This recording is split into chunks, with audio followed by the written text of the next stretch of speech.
All right, everybody, we're going to get started. Please sit down. Welcome back for day 2 of Double Exposure 2016.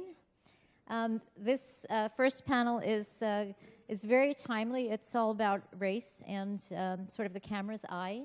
And I'm going to actually hand over to CHERYL Thompson, who is a reporter at the Washington Post. She has covered immigration.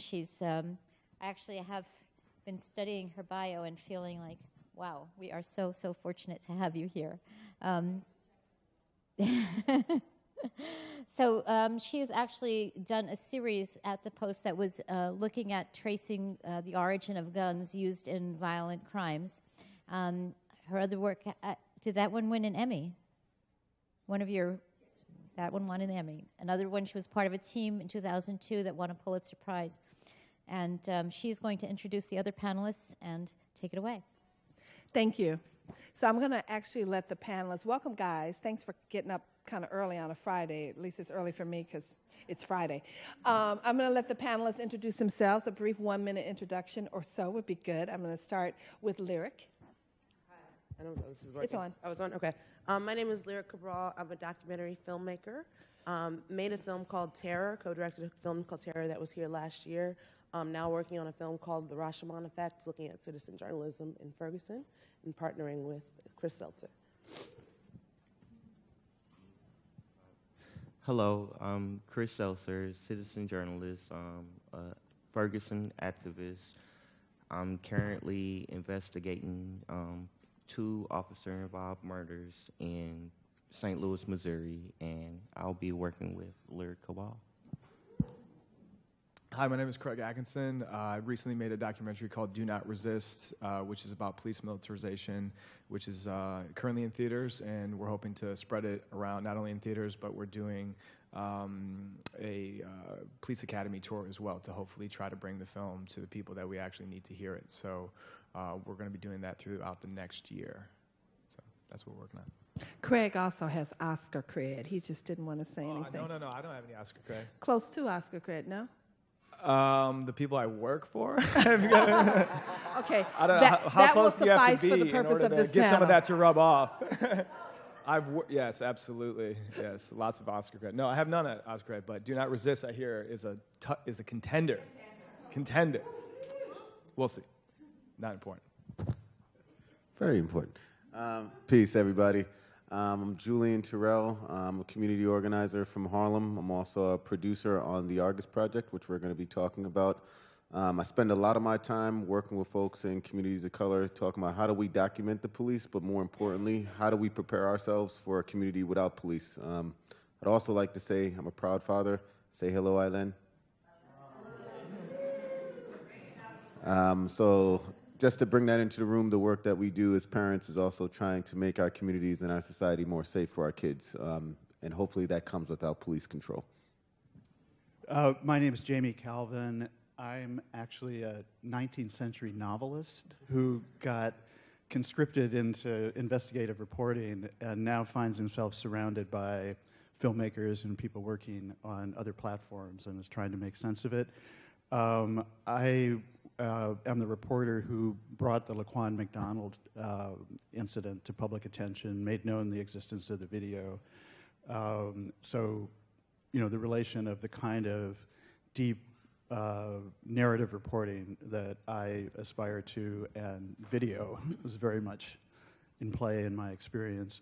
Also, I have a big investigative story that I was actually working on before the Laquan McDonald incident even occurred that is on The Intercept right now. Might be worth a look. My name is GOLAN. I'm an artist, an activist and community organizer, and have just been working for the last 20 years within social movements and looking at how art and culture really plays a role in organizing, and how that intersection of creative work and on-the-ground activism is really a powerful combination. So I work with Julien on the Argus Project, and we've been just spending a lot of time with activists and who are working with Cop Watch and doing citizen journalism on the very front lines, as well as families who've been directly impacted. And trying to find creative ways in which to reach audiences that might not be attending film festivals and other kinds of places where these media are normally distributed.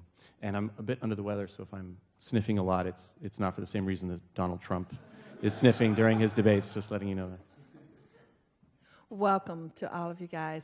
I want to start with Lyric. Lyric, your documentary, Terror, and if you guys haven't seen it, it is amazing. And it's Terror with T in parentheses and then error. It's clever. I don't know who thought of that, but it's really clever because it's about a paid FBI informant who poses as an al-Qaeda recruiter who embeds himself with people that the FBI believe are involved in terrorist activities. And one was Tariq Shah, who's still in prison, I think, is due to be released in 2018. And he was a jazz bassist in New York who was charged and pleaded guilty, though he claims he was entrapped. He pleaded guilty to a conspiracy to provide material support for terrorism. The other is Khalifa al-Akili, who realizes the FBI, this guy was so clever, he realized the FBI was setting him up. And they eventually arrested him for a gun crime after he was seen in a photo holding a gun at a gun range. I guess the reason is because he was a felon, and felons are not supposed to have guns. And he's doing 8 years in prison. So my question is, you're a filmmaker with a journalism background. So did you approach this film more as a filmmaker or as a journalist? Well, in the case of that subject matter, and I guess in the current project, looking at Canfield Green Apartment, sort of analyzing the Mike Brown shooting incident, I think I approach it as journalism because that is the best way to protect me because typically I am reporting on institutions which are not transparent. In the case of Terror, it was the FBI. In the case of the next film, it is the DOJ Civil Rights Division. And so when you are dealing with institutions who are not transparent, who are likely to try to debunk the work, say this is inaccurate or this is incorrect, for me, journalism is the best protection. To go out as a journalist, I think that's better than artist, that's better than filmmaker. I've always gotten a better reception. I have a press pass. It doesn't say filmmaker. It says, I've always just found that to be the best protection for myself, my subjects, and the content. Does it give you more credibility? Is that what you think helps? In the field, yes. Yes, and with funders and things. And I think when you're trying to do work that challenges power, often the label of journalism, when you're able to cite sources and have footnotes and sort of be able to prove where the information came from, I think that's a protection. Mm-hmm. I'm curious on this film, you sort of walked into this not knowing what you were going to find. And maybe I'll come back to that question. I'll leave them hanging. I'll save it till a little later. Thanks. But I did have one more question for you. When did you realize during this whole filmmaking process that the FBI was racial? It was actually profiled on a religious basis because both of these guys were Muslims. One was white, even though if you weren't looking at him, you might not think so. He grew up clearly around people of color. That was clear from his voice. And the other was a black Muslim.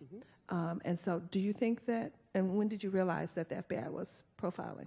I think I realized it immediately after 9/11. So in the wake of 9/11, especially I'm based in New York, so the FBI immediately started arresting immigrants. I think that was the sort of most easily accessible group to deport, people who had overstayed visas. A lot of taxi drivers were surveilled. So I did see an immediate sort of predominance of surveillance in the Muslim community. I'm Muslim, so when I would go to the mosque, I did see this militarization all of a sudden happening. I would see surveillance at the mosque and not the synagogues. So I sort of was aware that the government was profiling before this film. It sort of informed the reporting. Mm-hmm. And your subject, Saeed, was it Saeed Torres? Y'all didn't get along very well at the beginning. Oh no, he's just like that. That's the nature of our relationship. That's the best we're gonna get. See, and that's why I wanted well, that's why I wondered, were you approaching this from a filmmaker's point of view or a journalist's point of view? Because I thought, man, as a journalist, somebody would have called my editor the way I talked to this guy. You guys were going back and forth. I was like, wow, they're going to kill each other before the first 5 minutes of this film. You'd be very tense in a safe house. Jamie, you advocate on behalf of racial injustice. And as you mentioned, you were the first to bring the Laquan McDonald case to the public. And you also successfully fought the city of Chicago, which, you know, as a Chicago girl, you're a guy after my own heart, who also, as a reporter, who also has to do battle with local governments for public records. You also, in bringing this case to light, how has what you've done impact? Because I'm sure the police department must adore you. So how has what you've done impacted the relationship between the police and the Black community? So first I should say that I have all sorts of good relations with police officers. And I think it's important to remember that. Nobody would know the name Laquan McDonald if it wasn't for a whistleblower in law enforcement who reached out within a week of the incident and said, this is not what it appears to be, what was reported. It's horrific, there's video, and I don't trust my own agency to investigate it. The story I made reference to that's on the Intercept site right now is based wholly on whistleblower sources within the police department. So I think it's something important for us to remember that there's a really significant sort of silent majority within police departments that you know, are appalled by the same conditions that we are, and are also, in a way, victims of these conditions. I mean, I think of, with the Laquan McDonald case, there were 9 other officers on the scene when the shooter, Jason Van Dyke, within 30 seconds of getting out of his car, shot Laquan McDonald, who, well, you know, clearly, as we all know from the video now, was shying away from the police. Shot him several times, long pause, the boy's on the ground, completely immobilized, you know, writhing in pain, and then it turns into this sadistic execution. There are 9 other officers standing there. Those officers, a number of them have now been, are going to be criminally charged, are being fired, or the administrative process of firing them is in motion. I have no trouble extending to those officers the sort of sympathetic imagination that they responded like any of us would have responded to witnessing this atrocity. They go back to the station house, and they're told by a supervisor, lieutenant, sergeant, whoever was, you know, in command of this obviously problematic incident, this is how we're going to handle it. This is what you're going to say. This is what you're going to say. I can't imagine worse working conditions than that. You know, so I think it's important in our, you know, narratives that we figure out how we bring the police into the conversation, how we make visible those conditions. And, you know, having worked with whistleblowers within the police department who've been subject to really fierce and relentless retaliation, the code of silence is for real. It's not, you know, it's this term, but it's for real. And so one way of defining the sort of challenge right now is we have these institutions where it actually is required of people to be heroic to the point of martyrdom just to behave decently within their jobs. So I don't know if that was fully responsive to your question. I mean, the situation in Chicago right now is extraordinary because, well, let me put it this way. You know, one of the code of silence is a really powerful term, and it evokes realities, the silence of officers who are coerced into silence by fear of retaliation, but also really significantly the silence in the communities most affected, where people have no reason to believe that speaking out or complaining will be effective. But it also obscures some part of the reality, which is that this is less a matter of silence than of control of the narrative. And the code of silence, falsifying records, intimidating officers, intimidating witnesses, whatever range of thing, is in the service of the narrative. And the extraordinary thing about the Laquan McDonald case, and we now know this and have vast, you know, evidence of it, is that within hours of the boy bleeding out on the street, the city of Chicago, at the highest levels, knew everything we now know about that case. They had multiple police and civilian witnesses. They had the video, which we've all now seen. They couldn't be more definitive. They had, the autopsy was performed. He died at 10:45 or something. 8:30 the next morning, the autopsy was performed. Takes a while for autopsies to be finalized, but 16 shots, 16 independent gunshot wounds front and back.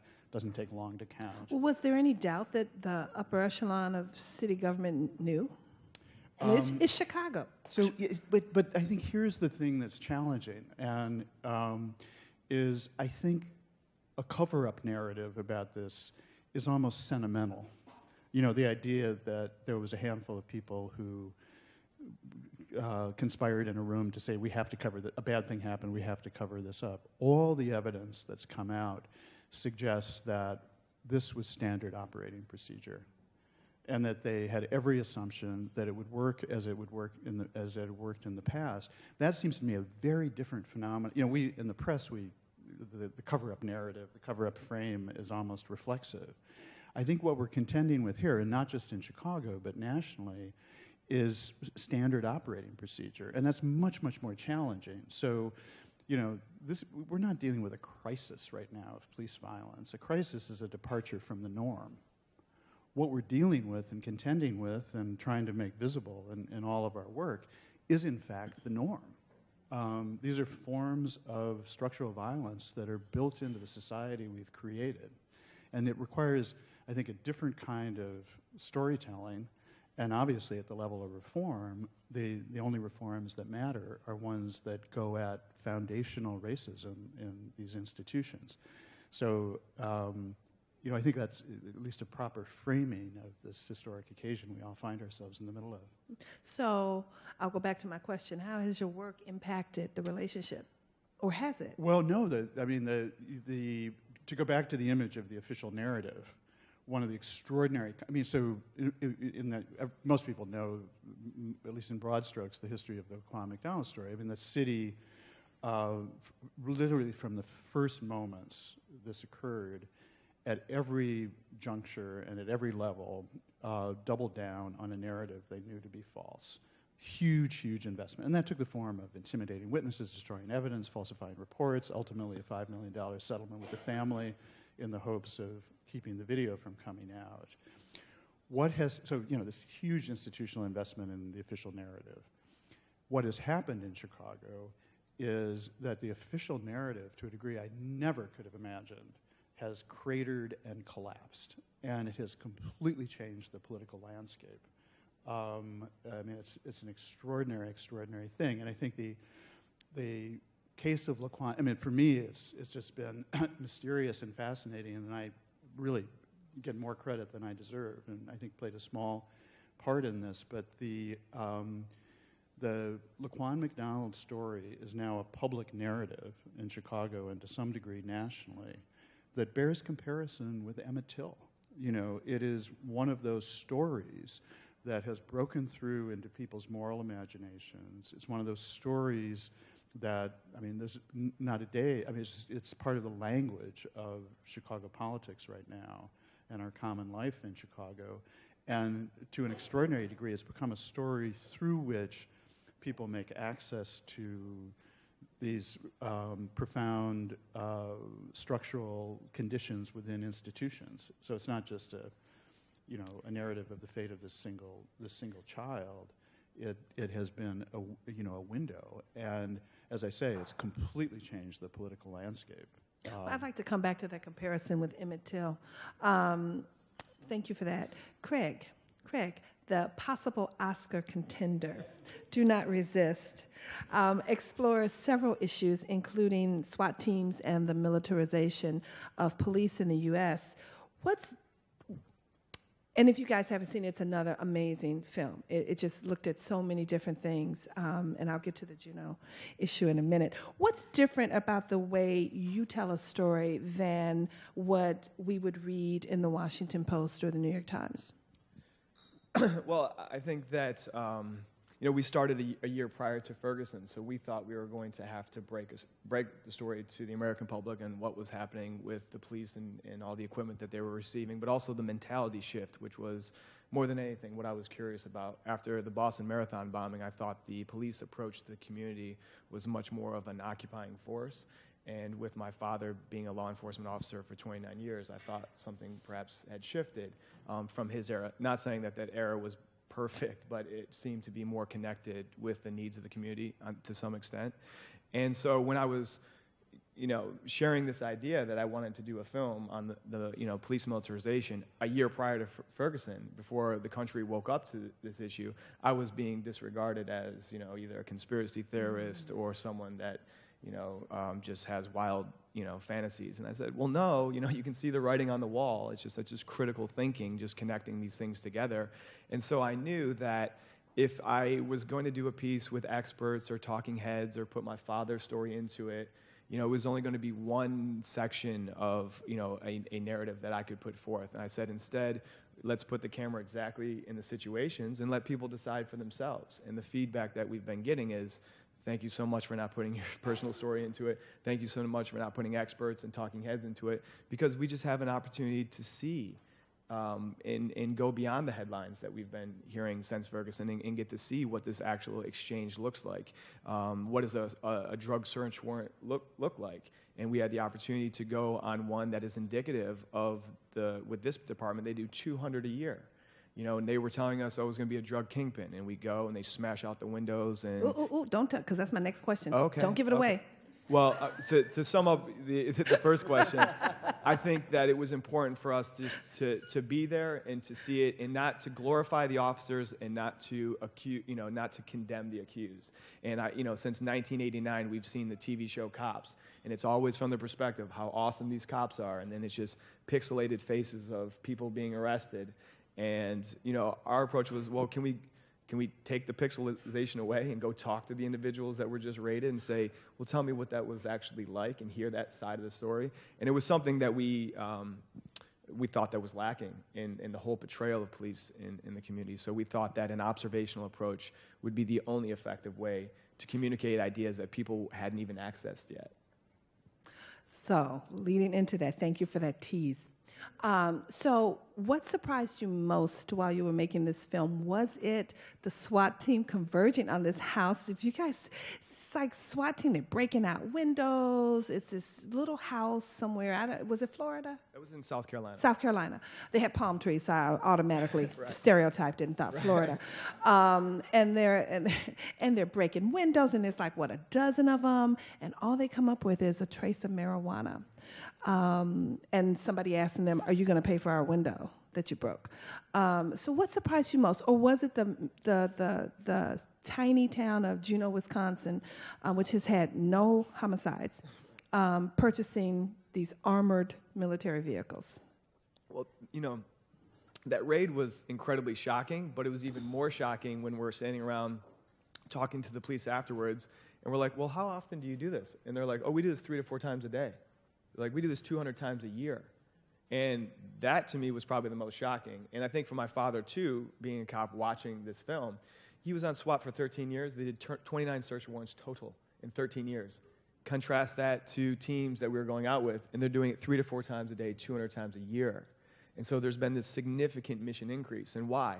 Well, we see it in the film, which is after they smash the guy's window and arrest him, he was supposed to be a drug kingpin. He's a 22-year-old black college student who has a landscape business, and he reaches in his pocket before he gets arrested and says to the officer, "Hey, can you give this to my boss who's coming by? I went to go buy the lawnmowers, but I needed an ID and I didn't have it, so I came back. But I need this to buy a steel weed eater. Can you give it to him?" And the cop says, "Yeah," and he gets arrested, and they seize the money for through asset forfeiture, and that's the mechanism by where I think you've seen the mission creep with SWAT, because you're financially gaining from those SWAT raids. So, it's worth it to go in and smash all of these windows, because you might find $1,000. Well, that just paid for all the overtime, for your day, and now you can hit all these other houses. So to find out that there's a significant for-profit policing model that's being used in such fashion is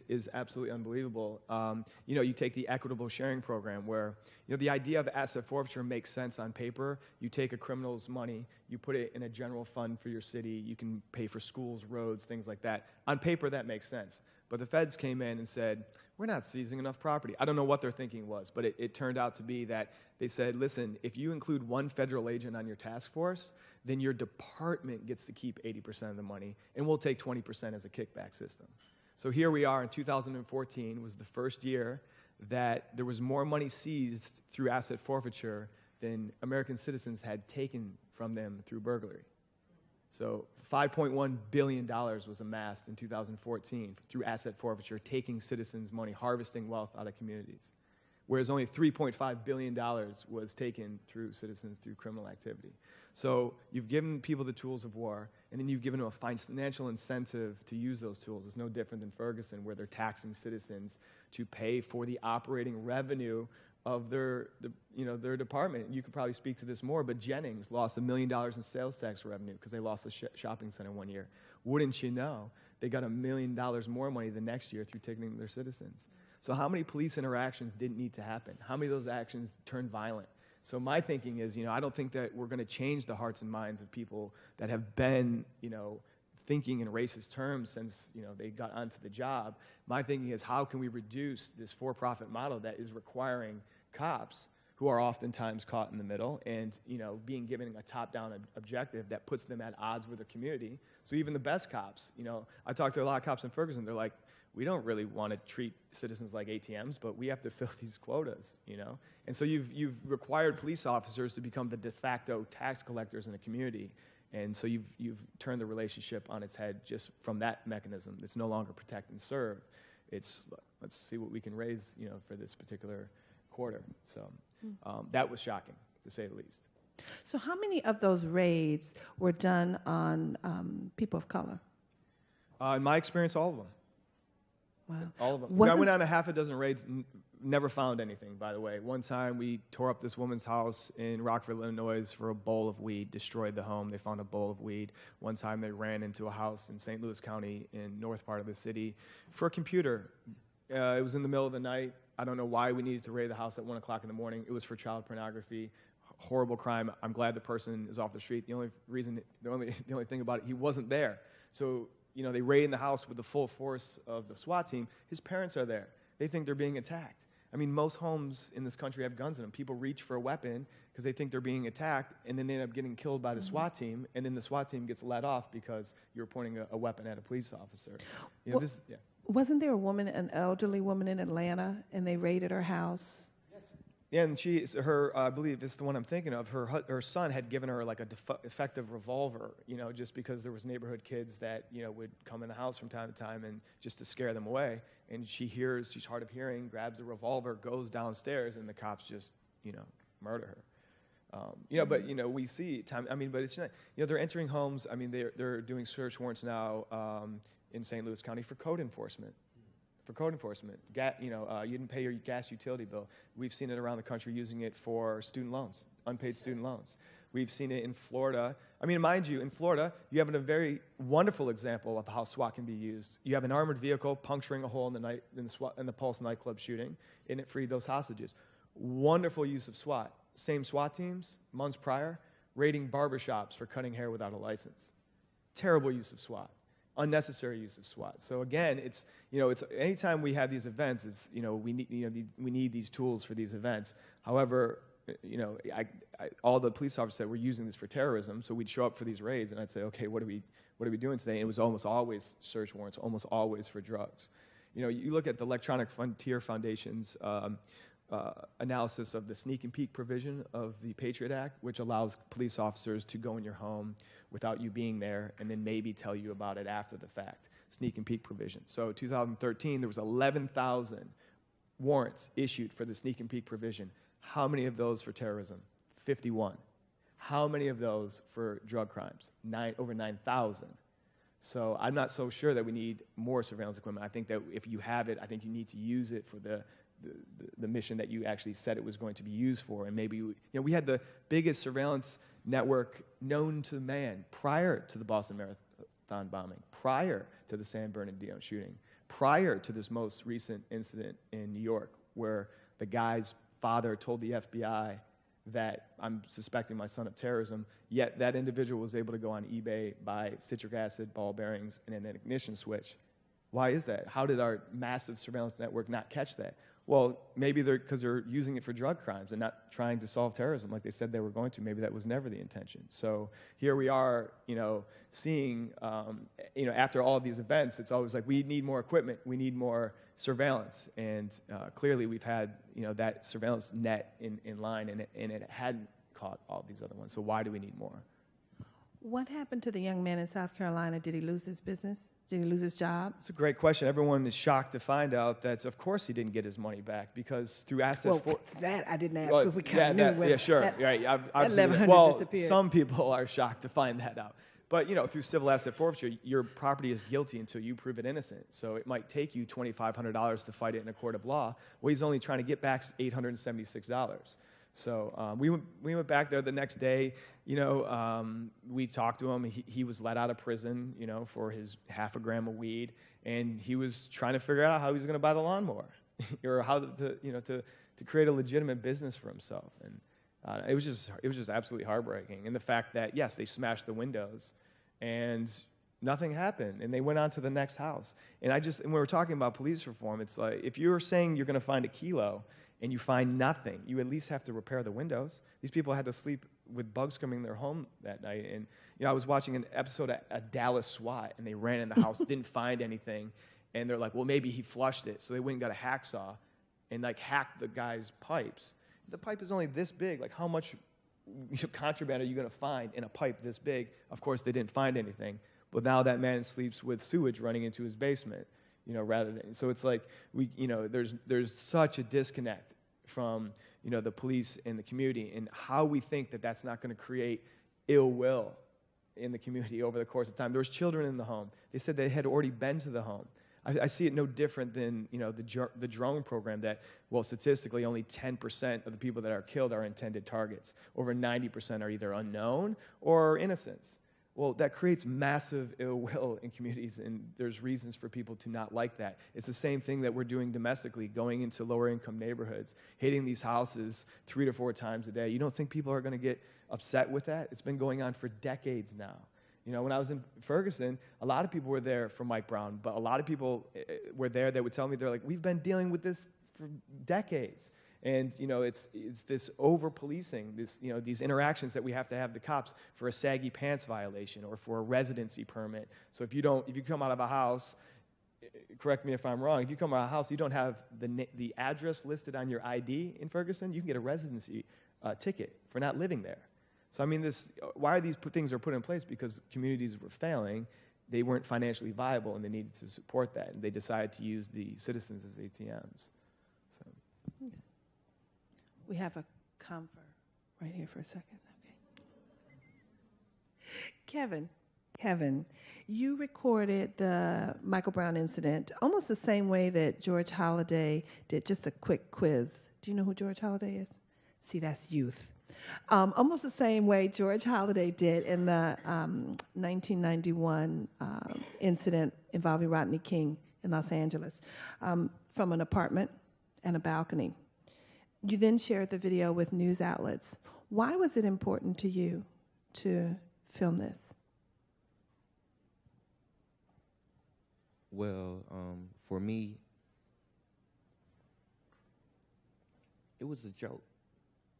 We didn't believe, we see the police stalk us. We see the police terrorize us. Like, everything he's speaking of is terroristic tactics that they do to regular people.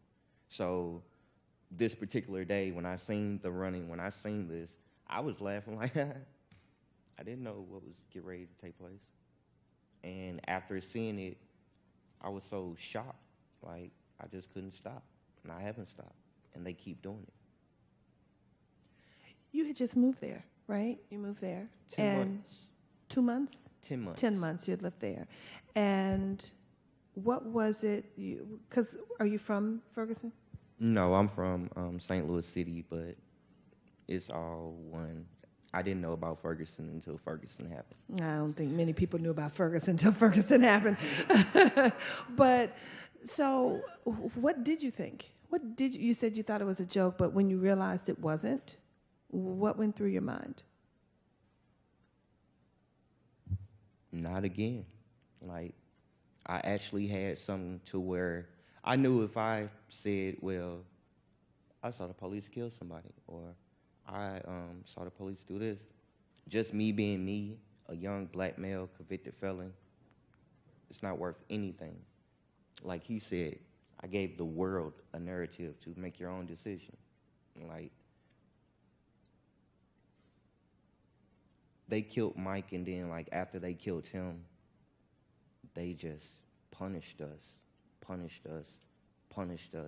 for being there. We were, before the media even had access to us, they shut my entire neighborhood down with every police force from every municipality for something they did. And it was like they were showing us, we control this. They wouldn't let you leave. I have dozens of people that were standing around me calling, just in disbelief. The police just killed somebody, man, I'm stuck. And for us to see how far I wanted to see how far they were gonna go. The world saw how far they were willing to go. Not yet. They will, though. And so, were you and are you angry at the police for the way they handled that incident, including sort of barricading you guys from leaving your own community? Angry at the police? No. They just doing their jobs. I'm angry at the system. I'm angry at the president. I'm angry at the mayor. I'm angry at the governor. I'm angry at anybody that had enough common sense to see what they were doing to us on national television, and then you send in more military police to barricade our neighborhoods, and when they issued the curfew and locked us down, your name on your ID wasn't good enough. So, no, I'm not angry at them. She asked me, did I want to go see the White House? No. That was like this. That was an insult. Like, no. No, you got to go by the White House. For what? Did they come see us when we were on TV screaming, help us? Did I'm an American Obama didn't go to citizen. Ferguson? Eric Holder. Way to go. It was his proxy. He was his attorney general. That's kind of his job, right, Eric Holder? Did you all ask for the president? Several times. When they were gassing us in our community and I was running, like, we were already on curfew, and people were out at the memorial. They were up on West Florissant rioting, and we were in our community, in our neighborhood, minding our own business, not rioting, not protesting. We were still grieving and getting a tongue lashing from America about the Ferguson riots. But this particular night, the tear gas blew into the neighborhood, and we were like roaches in a box scattering. And I just started recording my neighbors, and I was like, send this to the president. Let him see people grabbing kids that don't belong to them, putting them in cars, trying to get them from inhaling this gas. Mothers screaming, where's my baby? Like, people running around. Now, it had got so bad, people had their face tied up, they're outside with guns. It's like, am I still in America? Like, and this is not going on in Ladue, South County, Clayton. Like, we're in this little pocket where if you got out, it was okay. But in this little pocket, they were punishing us. And we were, I mean, if I go to the White House, I'm going to cut one of my laptops on and put it on the desk of whoever wants to see it. And I'm going to ask them, where were you on this day? I believe Obama was dancing. Okay, then. Well, I like my job at the Washington Post, so I'm not going to say anything about that. But I don't work for I'm not sure where he anybody. was that day, actually. I can say what I want to say. So That's true. I You believe he can. was dancing that day. We were being terrorized. And I personally, as a grown man, cried out for him. No response. Nothing. But you get that what you did and what others did in Ferguson, you guys are the reason that police shootings are now given attention, right? It was Ferguson. It was Ferguson that now, whenever there's a cop shooting, it makes national news. It's because of Ferguson. All that does is hurt us. That's not anything that I personally, being one of the people that put those videos out, every time there's a shooting, I know about it. How does that hurt you?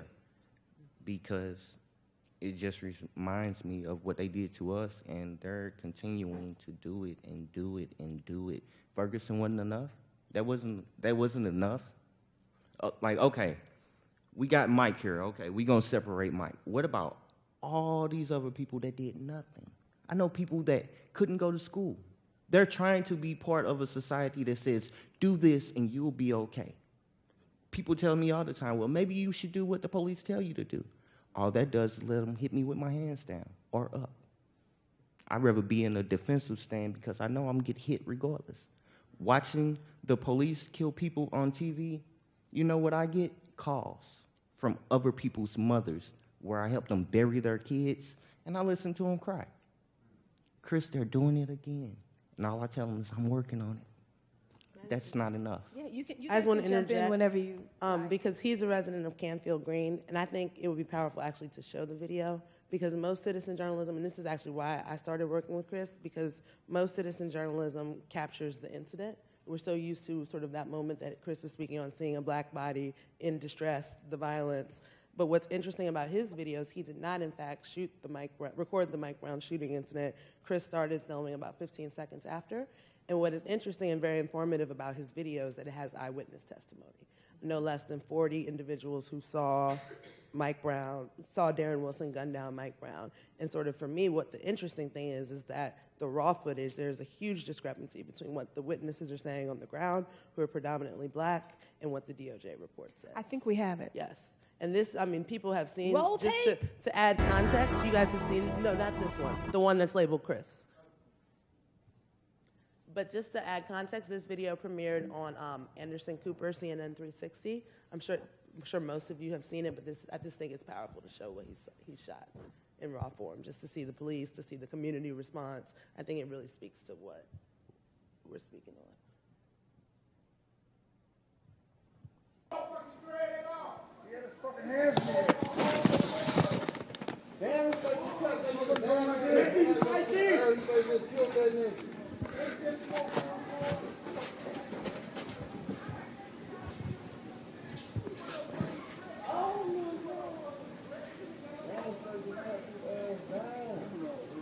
Hey, this was real.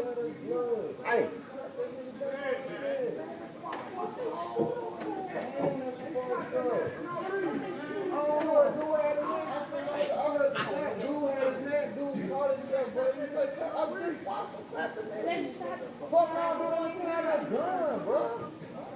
You know what, can you put on the other clip? Sorry. The lyric one? Can you switch it? Yeah, it'll add a little.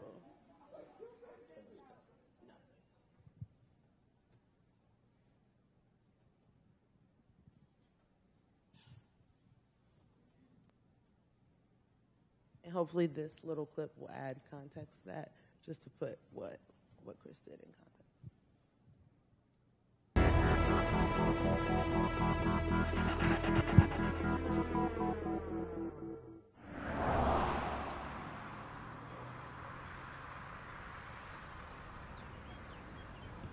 So that's Canfield Apartments? Oh, well, duh. It's empty. There's nobody here. I feel like I'm walking through a ghost town. It's like I'm walking through a shell of what my life used to be. This is the location where I shot the video. I was actually, I placed my iPad in this window. As you can see, I got the view to what was going on. And I came out right here and ran upstairs to see what was going on. I missed this shit by I don't know. 15 seconds. The police just took this man right in our house. I could see the police and the people, so I continued filming. Then I walked over there, over the hill, to see what was going on. And that's when I discovered the body. They shot him about 7 motherfucking times. Stop! They lock him up. You don't fucking shoot that, man. Only minutes before, Ferguson police had shot and killed unarmed teenager Michael Brown. And his blood just leaking in the street. They did not have to do that. On August 9th, it was like standing in a war zone. It smelled like the 4th of July, kind of, because of the gunpowder. Homicide pulling up. Chris Seltzer and other citizen journalists in Ferguson used mobile devices to film, tweet, Facebook, and Instagram the events that followed. And their version was going viral. Police shot this man for no reason. Long before national media or cable news arrived on the scene, the Ferguson community was telling its own story.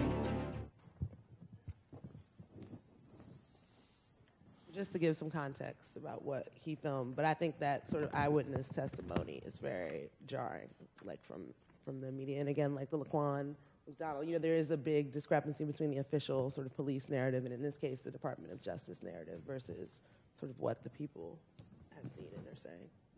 Okay, thanks. Gan.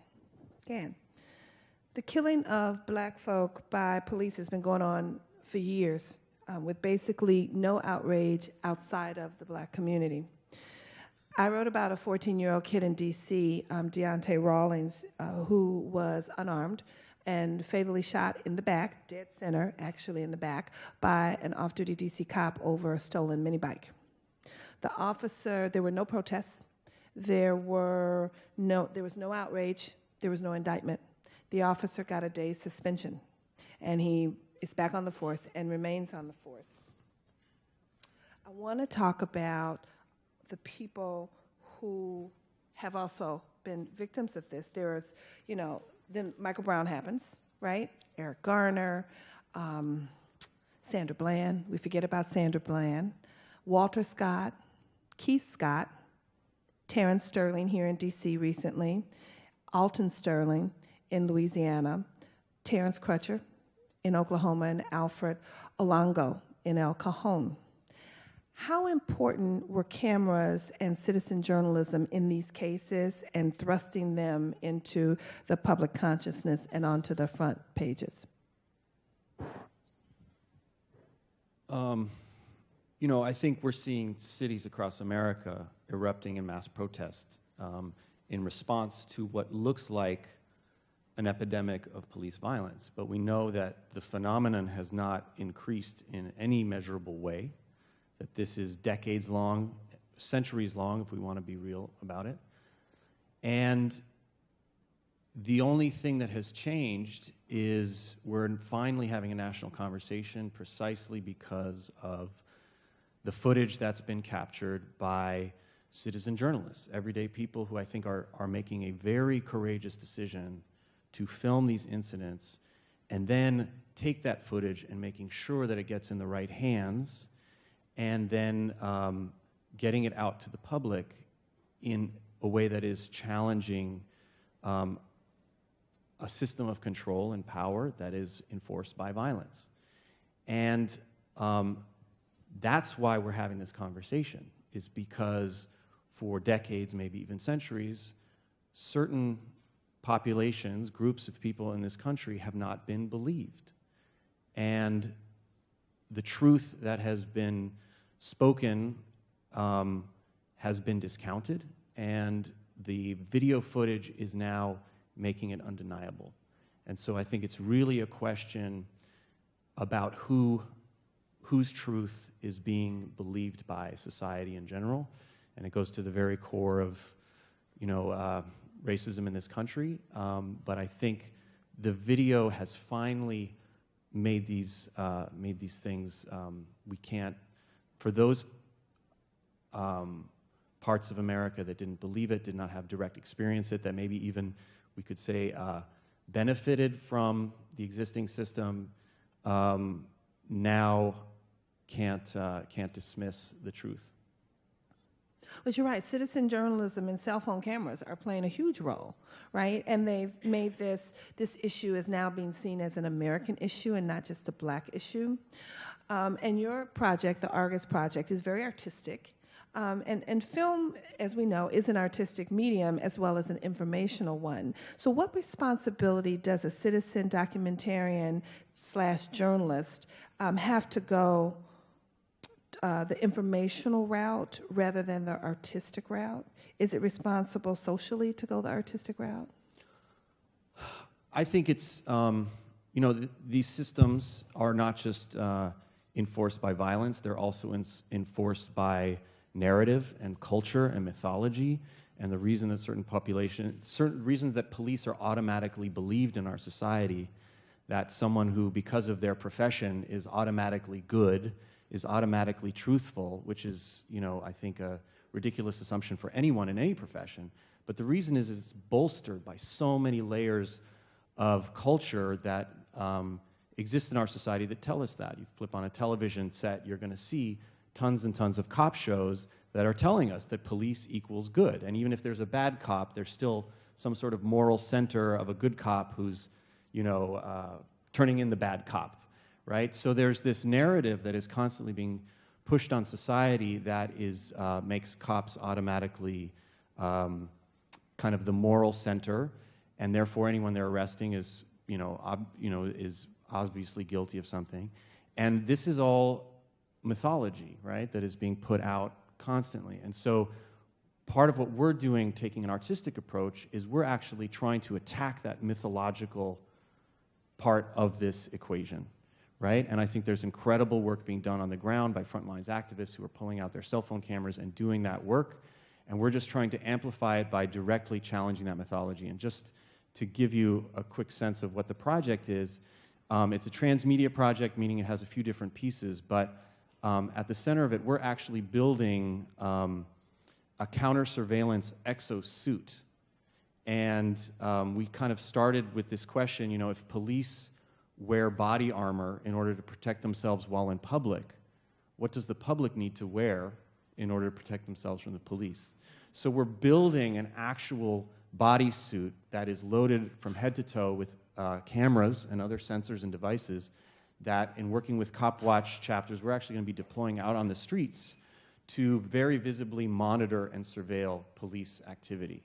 And it's a nonviolent response to a situation of violence, but it's meant to make it very clear that citizens are actively a power to be contended with in videotaping the police.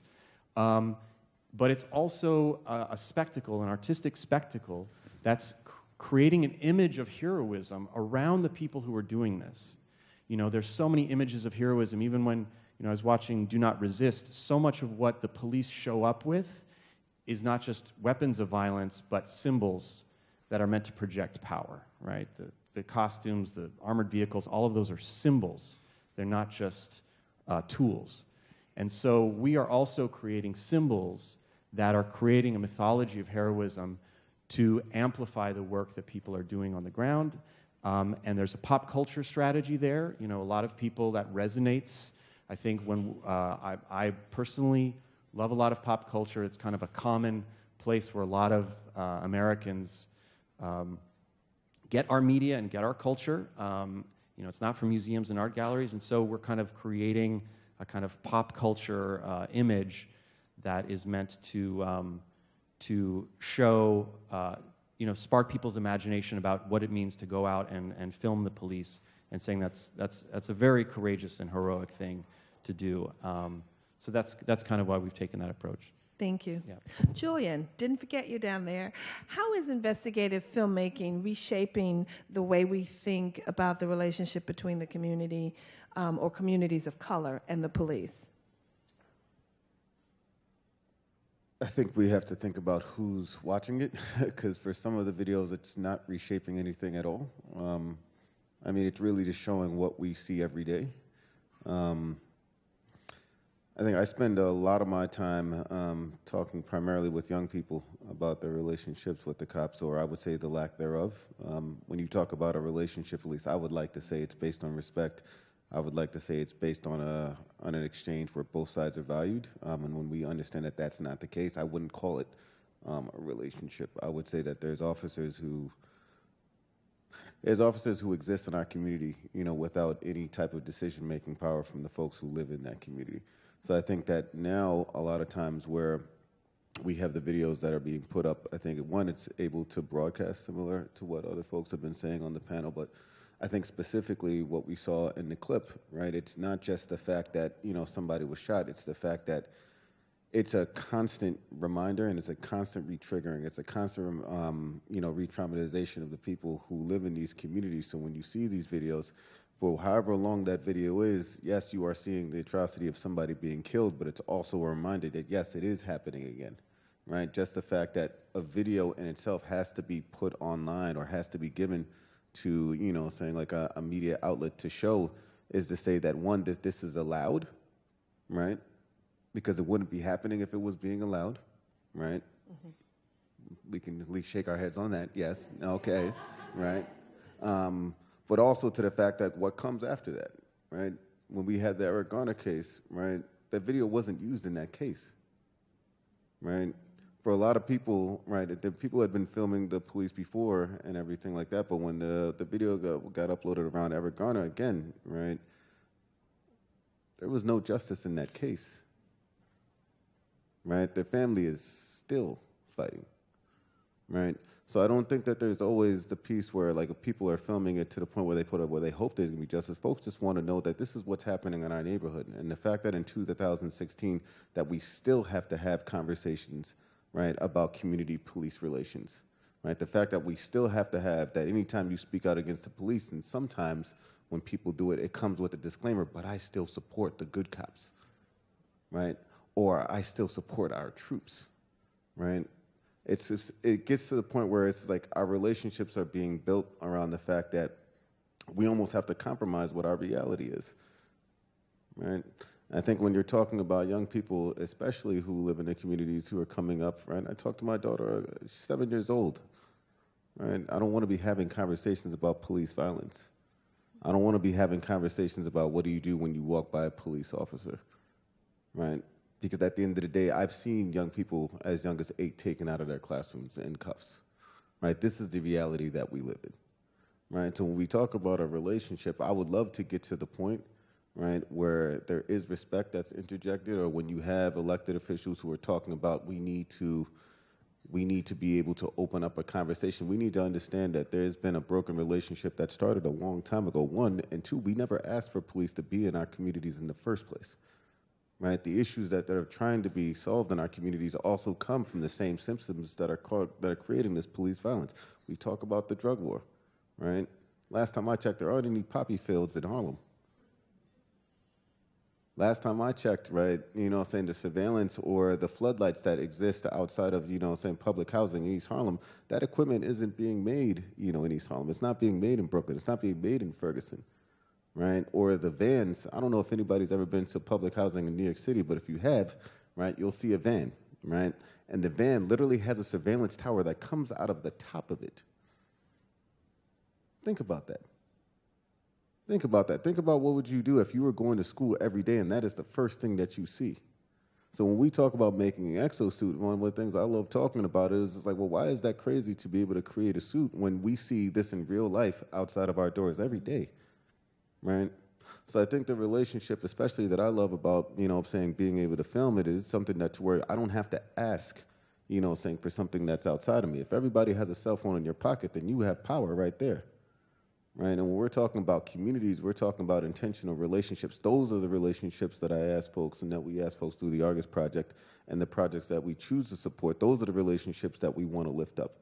People within their communities who are actually acting as a community in that moment to be able to take out their cell phone and not to ask, what did this person do, right? Is this person in the wrong? And if so, then I won't pull out my cell phone. Or if not, then I won't. It's just like, you know what? I see a situation where somebody's being stopped. I'm going to take care of my cell phone because we don't know what this situation is going to escalate in, right? So when we talk about citizen journalism, we're talking about what are the responsibilities that citizens have to another citizen, right, on a human level. Because at the end of the day, we're not talking about individuals as cops. Once they take that uniform off, then I'll deal with them on a human level, right? Before they clock in, I'll deal with them on a human level. When they're in uniform, what they are representing is a system of power, right? That is what they represent. That's why I talked to the whole piece around police control, right? It is the symbols. It is the fact that once you deal with the fact that somebody's been killed, you still have a community response, and that needs to be given attention to. Those are the relationships that we're trying to lift up through the project. And when we talk about citizen journalism, I think that's the opportunity, that we really have, right? What is Ramsey Order going through right now? What is Kevin Moore going through right now, right? What is Diamond Reynolds, right, who was holding on to her child, right? She was holding on to her child as she was filming that in the backseat, right? So anytime you pick up your cell phone, yes, it does come with courage, but it's also a scary ordeal.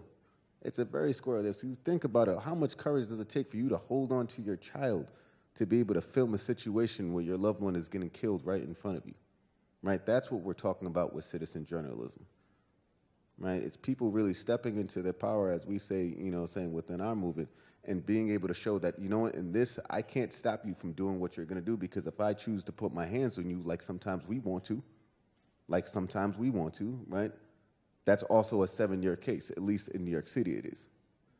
Or if you try to push an officer off of, grabbing you, that's a potential case on you, because that is what the conversation is. That is the relationship that exists right now, because we understand that the relationship is not just between the police and the community, it's also a relationship between the police, the court system, right? The elected officials who put in the laws in the first place, and the people who you don't see who benefit from all of this.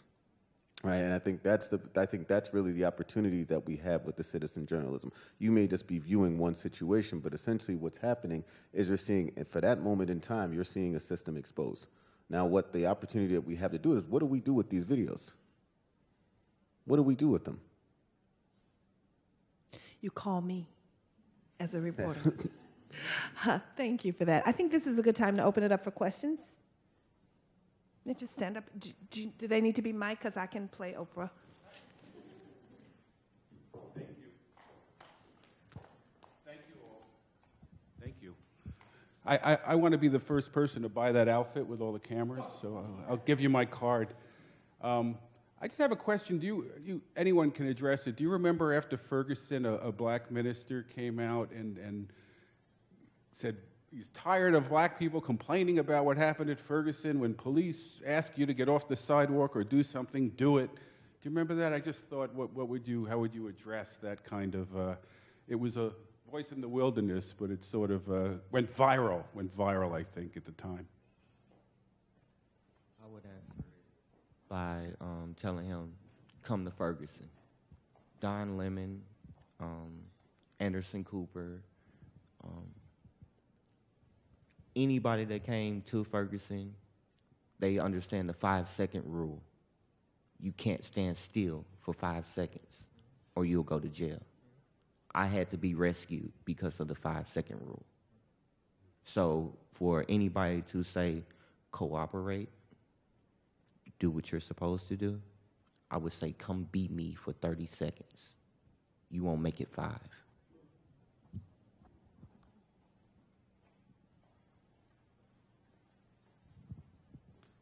Before I ask my question, first of all, thank you. Thank each and every one of you so much for all you do. I'm going to try not to get emotional because it's big stuff. Could you explain the 5-second rule? We don't all know. Well, the 5-second rule was implemented during the time of the disarray or the rioting, where you could not stand still on the sidewalk on West Florissant for 5 seconds. Meaning, if I passed you and I saw you and you asked me a question and I stopped, excuse me, I just broke the law.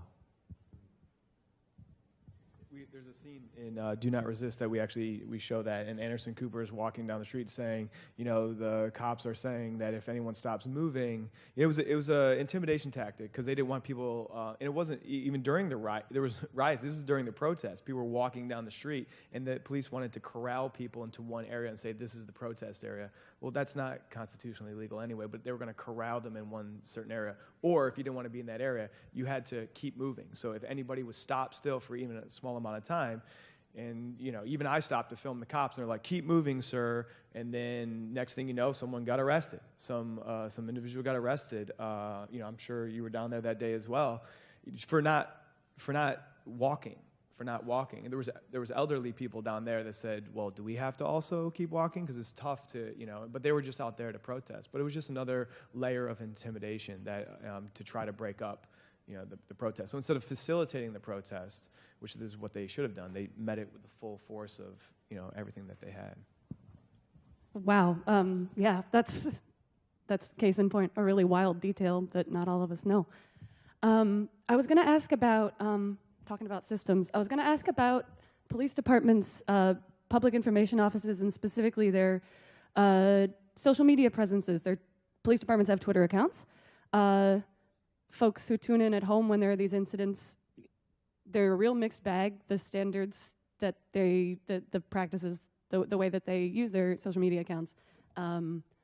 It looked like Dallas, when their incident had happened, they'd been using it in a kind of community outreach, feel-good way. They'd been taking photos with demonstrators earlier the day. Baltimore, they were doing ostensibly sort of public safety announcements, but with a real slant that like journalists couldn't get away with, in terms of a bunch of violent rioters are congregating at this intersection, avoid, danger, lots of all caps and things like that. I was wondering, and the answer may be no, I was wondering whether those Twitter accounts specifically actually have affected your work in real time as journalists, whether citizens are tuned in, whether it's Blue Lives Matter folks who tune in and it shapes the narrative in that way. It seems like a small part of a big system. I'm just curious, you guys' take. So we're talking about social media accounts from police departments. Yep. I'm smiling just because there was, I can't remember if it was last year or 2 years ago, there was a kind of social media campaign that the NYPD did called My NYPD. And their whole thing was that they wanted folks to take pictures with their neighborhood police as a way to show appreciation and to post it. So again, it goes back to relationships, right? And what they did see is there were a lot of people who were posting pictures on Twitter, and a lot of people talking about their so-called relationships with the police. Thankfully, the majority of those pictures were of people being beaten, you know, at protests.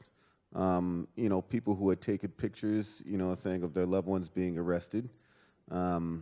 And it was definitely one of those situations where it was be careful of what you wish for, because when you get asked how people feel about the police, and this is not an issue of us against them, this is not an issue of anger, this is an issue, again, as I talked about, of reality, right? And it was flooded, and for a while they shut down, you know, saying that campaign because it wasn't exactly what they wanted, but sprinklings in between there, you saw tourist pictures, you know, saying people who were not from the city coming in and, you know, smiling with police officers on, let's say, 42nd Street or in, you know, saying another nicer part of the city. But anytime you came to a community color, anytime you came to a primarily immigrant community, that was the situation. And I thought that was very helpful, certainly not to the police, but for us to be able to tell stories with pictures. And the fact that, again, when I don't know anybody in my neighborhood or any other neighborhood like mine who are, you know, saying having fun times or having tea or, you know, saying playing hopscotch with police.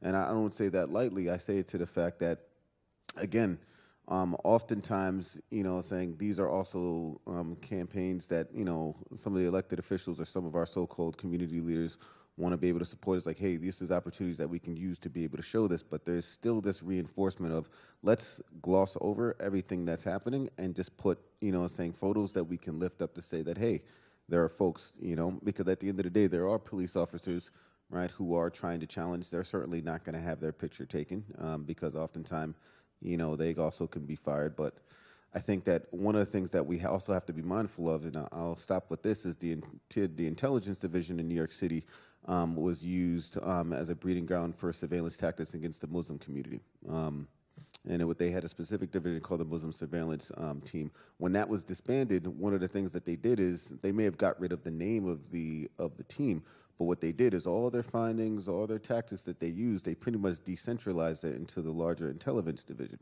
right?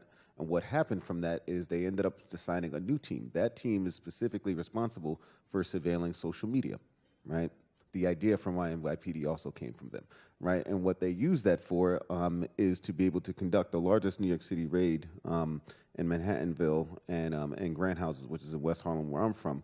But since then, in the last 2 years, we've also seen an increase in raids that have been targeted at public housing, right?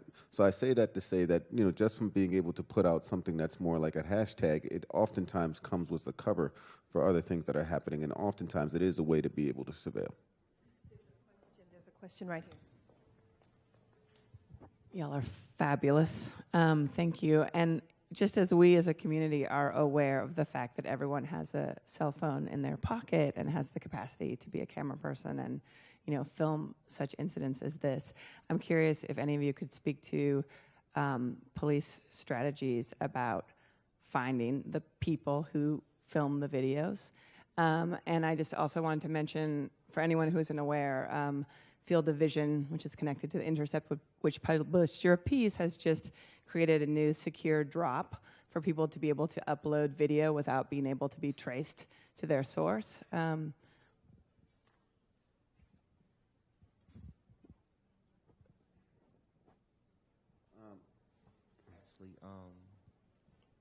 being a person that filmed the police, that sparked America, there's no reward. There's no protection. I've been shot. I've been beat up. I've been stalked. I have personal police escorts that don't help me. So I wouldn't encourage when a person does stick their neck out and say, hey, that's not right. Don't make them a bigger target than they're already making themselves. Yeah, I think that's why like a secure drop, something like that, would be incredibly helpful for people that want to avoid the aftermath of, you know, all the backlash. I mean, look no further than the Eric Gardner case. It's unbelievable. Yeah, I think more opportunities for people to be anonymous and say that, I think that could add a very interesting layer. So. Just real quickly, thank you for asking that question. I think what we've been seeing, especially since some of the videos and the people who have filmed the videos, their names have become more public, is that you're seeing direct, you know, saying repression, you know, saying on the street where cops are certainly a lot more aggressive when they see officers, people, you know, filming. What you're also seeing sometimes is where you have officers will literally take their flashlight, you know, saying, and try to put it in the field of view, or you'll have another officer, at least in New York City, again, when you're dealing with a police stop, you're not dealing with one or two officers. Oftentimes, you're dealing with what may start, you know what I'm saying, as the officer and their partner, and usually they're calling in other folks because there's so many cops on the street that they're going to respond. So it ends up being around 10 where you'll have an officer or other officers will stand in front and act like they're trying to talk to you, but what they're really trying to do is to block their field of view. So when we train, one of the things that we do is we ask that, one, you have to be mobile on your feet, you know, saying make sure that you're trying to be able to get aligned while protecting yourself, but we also encourage folks to ask other people to film, right? This, again, we're always trying to reinforce this sense of community to the pack where at the end of the day, like in these current conditions, in the current wave of repression in Washington, D.C., we certainly are talking about 2 elected officials who are certainly in line with creating more repression, to be very honest about it, that we want to make sure that those folks are also keeping themselves safe as well. So when we train, usually we train as part of joining teams, right, or creating teams. But if that's not a situation that you have the ability to do, at least asking other people to film with you, so it's a lot harder to block your sight, can be something that you can do to protect yourself against the increased wave that's coming from the police. There's a question from someone in the back. The blue, yes. This might be a statement of the obvious, but in the last few years, there's been a TV network called Investigative Discovery that has really taken off. And it's basically 24 hours, 7 days a week of showing how police solve homicide cases. Do you think this network is a good, it can be for anyone on the panel, do you think this particular network and its popularity are a good example of the whole mythology of the police always in the public interest? That this is a good example of that, reinforcing that myth? Sure. I mean, I haven't seen it, but it's very common that we see this throughout media. And someone mentioned earlier the show Cops. It's always shown. What we talk about is whoever holds the camera holds the power, right? So even if we talk about police body cams as somehow being the solution to a deep systemic issue, we're finding police departments are very much in favor of that, because more often than not, it's presenting their point of view, and as opposed to a point of view of what they are doing, or a community point of view, or the point of view of people who are witnessing it. So I don't think we're going to get a more complete picture. We're going to get a very one-sided picture, literally, a particular perspective, if this is the kind of media we're seeing. And with that, it's not just a physical point of view. Again, it's this entire kind of loaded mythology. So I think it's very important that that these tools and the perspective is coming from people from the community. Yeah. Can I also I'm not familiar with the show, and it sounds like it, nourishes the prevailing mythology. I would just add a sort of complication, which is, if you think about it, a huge part of our popular culture is given over to police dramas that don't actually portray police in a positive light. Think Training Day, The Shield, The Wire. You can go on and on. So, I mean, it's a genre as robust, as strong, as central to our kind of imaginative archetypes as Westerns are. And I don't know quite what to do with that observation, but that it's not the mythology, but it's something that we sort of play with imaginatively, with, I think, very little consequence for our sense of our responsibilities as citizens. Do people come out of Training Day and mobilize against police abuse? So anyway, I mean, I just wanted to throw that out as a dimension of the landscape we're working in. Chris? Well, for me, as far as investigational TV goes, from having the experience of working with Lyric and various others and being involved in understanding how TV works, for me, it's troubling, investigational TV and the cop shows and all of that, because you see the evil of the police department, but you also see the greater evil that they create, which is us. So regardless of on cops, we'll see the cops roll up and jump out and pummel a person.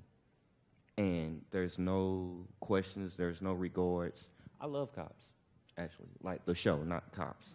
But I like the show because... Important distinction.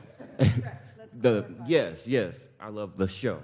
But on that show, that's the only time I can see people outside of my color get treated the same way I get treated on a regular basis. So also with investigational TV, Darren Seals, a man that's known everywhere, we can't get an investigation into his murder. So when I cut on the TV and see shows like that, it just makes me wonder, what are they really investigating?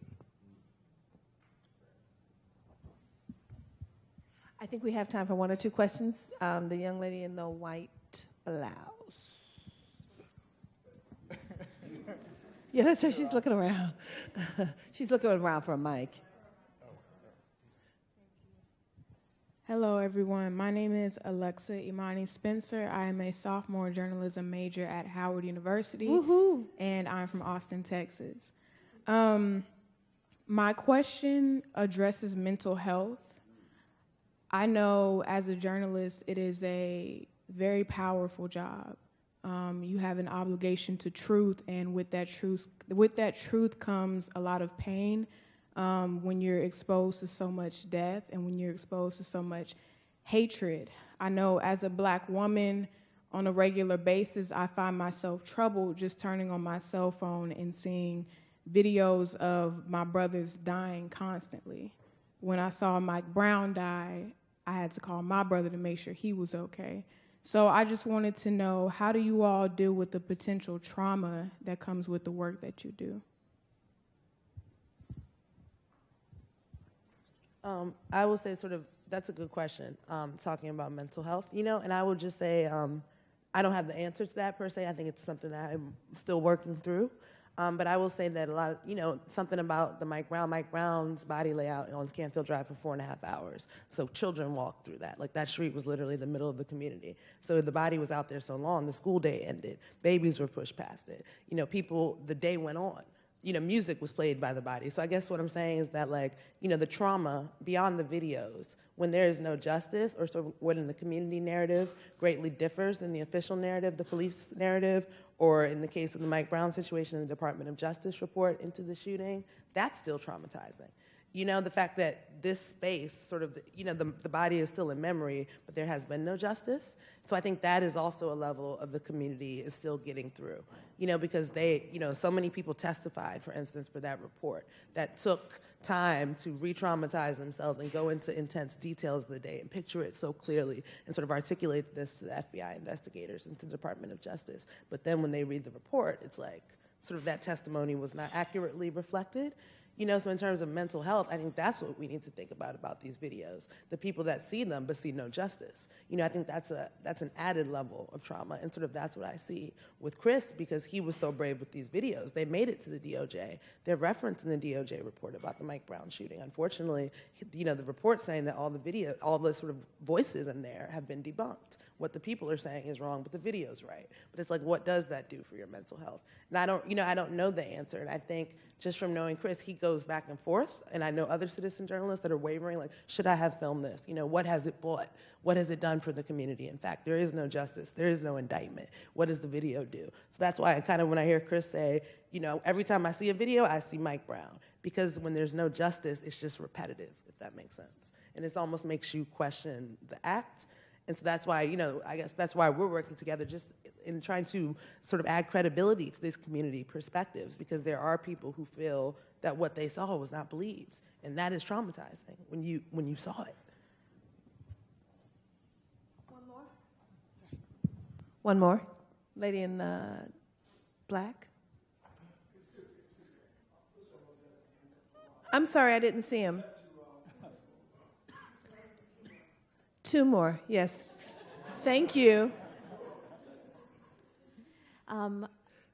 So dealing with police, it's always been a power struggle. There's always been this issue of police exercising the power over community. As a society, we've been at war for 20 years. And have any of you taken a look at the kind of open pipeline there is between the police and returning vets? And what, we've got the equipment, but we also have these soldiers coming back that are funneling into our police departments across the country, and what kind of effect that might be having as well.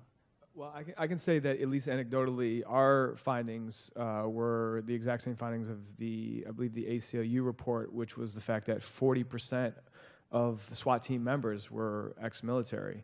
And we were going out with individuals who had been blown up in some of these armored vehicles and expressed to us how they had severe PTSD returning home. How long have you been home? 18 months.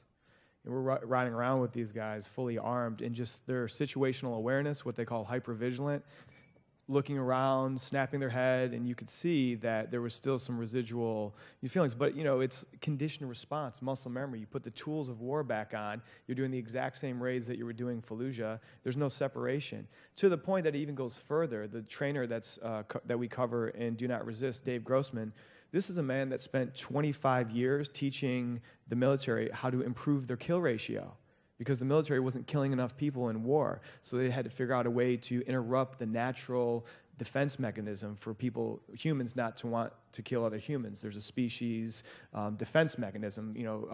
Deer will lock horns, but they'll gore another species. So there's an ingrained defense mechanism for survival that species don't want to kill the other species. Well, Dave Grossman was hired to basically interrupt that natural mechanism to not allow to stop and think before you shoot someone. Conditioned response. You do it through desensitization training, and you do it by operant conditioning. And that's what he did for 25 years. He's been teaching law enforcement for 18 years about, you are men and women of violence. You're supposed to use violence to solve your tools. Enjoy the killing. I talk to people all the time. They start to say they enjoy the killing, and that's not a bad place to be. This is the type of messaging that has been going out to law enforcement, and we were absolutely shocked to see. But, it's a depressing realization when you look into the training records of the officer that killed Philando Castile. He had attended one of these guys' trainings months in the past. So to me, it's not only the physical tools of war, it's the returning mentality that we have to deal with, because we've trained up all these people to interrupt their natural defense mechanism to kill so that we could use them in war. It's just mind-blowing to me that we did. I mean, we better make sure that we're going to war for the right reasons. Don't send a whole, generation of people interrupting their self-defense mechanism, which creates them human, just so that you can go, take someone's natural resources. Don't think that that's not going to have a residual effect as that returns home and comes back home. And I saw it across the board. Sometimes the military officers can be a huge asset on the SWAT team because they are tactically more trained and they've had de-escalation training. West Virginia, the man who faced off against a suicidal person who had a gun, unloaded gun at his side, he was a military. This happened 4 weeks ago. He was a military officer. Now a police officer. He was trained in de-escalation. So he's like, no, I'm not going to kill you. You're suicidal. I'm not going to kill you. And the guy's like, it was a suicide by cop situation. He's like, I'm not going to kill you. You don't have to die today. 2 other cops came around, shot him in the back of the head, and killed him. The officer that didn't fire got fired.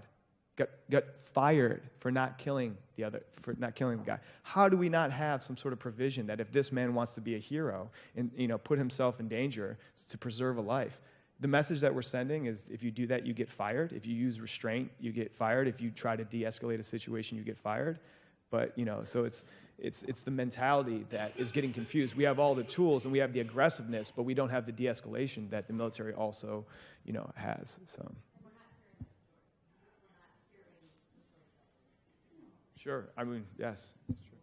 The final audience question, the gentleman in the top. Thank you. And your question amazingly leads into mine, and mine began with your question, what do we do with these videos in addition to the Washington Post and The Intercept? The Library of Congress has a Veterans Oral History Project, and they now accept videos, and it occurred to me that you might work, I think it's under the American Folklore Department, and a group of people might want to work with the Library of Congress and the American Folklore Department and set up something that is properly curated, provides all of the protections for people who want to submit, and then work with people in Congress, because the worst they can do is say no, and you might get a very nice documentary having them say no. Or not. Thank you. That's a great point. Thank you, guys. I had one final, as moderator, I do get the final question, and it goes to Chris. I want to know, after your experience, and you talked about it here, would you do it again?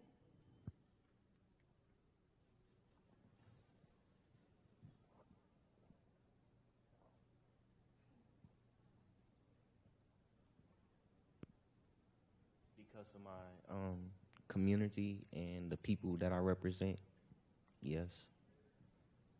I know in due time, people tell me they're going to kill you. You better be quiet. You better stop. When I first, before the videos made CNN, the people in my community saw it. And the conversation was, don't show anybody. I had to make a choice, and I chose, and I'll do it again. Thank you. And thank you all for coming out, spending your morning with us. Thanks to the panel. Appreciate it. Thank you so much.